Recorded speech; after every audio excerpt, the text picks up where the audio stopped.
esoteric, mystical, and Kabbalistic traditions. Jesus' raising of the serpent on the cross, referencing Numbers 21:8 and John 3:14, is viewed as the ultimate paradox. In context, the lower self, ego, and sin is elevated and transformed into divine healing. It is represented as an alchemical transmutation of primal earthly energies into spiritual consciousness.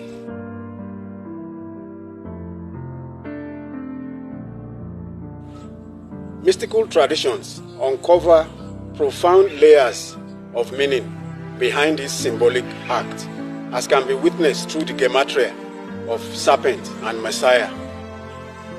In Hebrew mysticism, letters hold numerical value. Esoteric Christian Kabbalah places heavy significance on the numerical equivalence between the Hebrew letter for serpent and Messiah.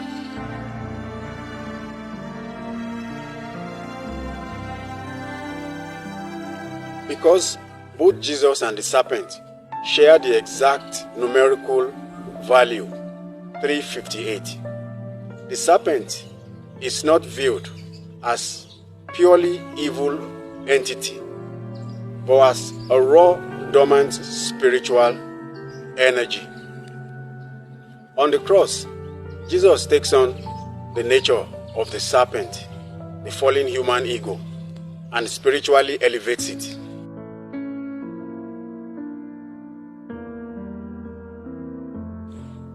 Kabbalah interprets the cross as a physical manifestation of the Sephiroth, meaning the 10 attributes of God on the tree of life.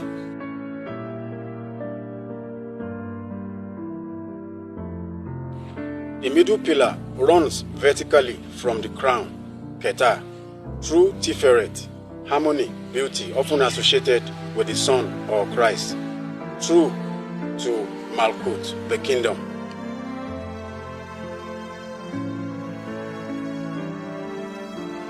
The horizontal beam represents the duality of existence, such as mercy versus judgment.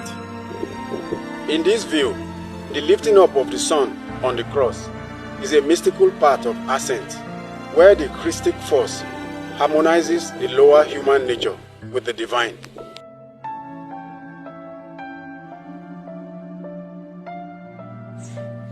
From an esoteric perspective, the serpent has long symbolized the spinal life force, Kundalini. The reason of the brazen serpent on a pole mirrors the human spine.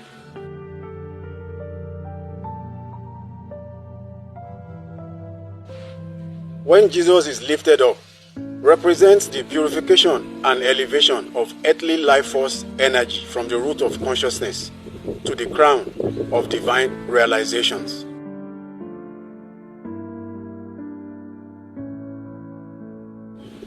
In Deuteronomy 21:23, it states that anyone who hangs on a tree is cursed.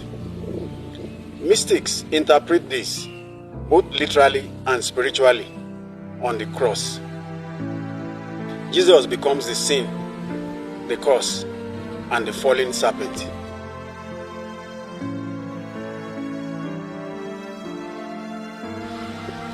By the initiate acknowledging this shadow and looking with faith at the cursed serpent, the lower self, nailed to the cross, the poison of the ego is neutralized.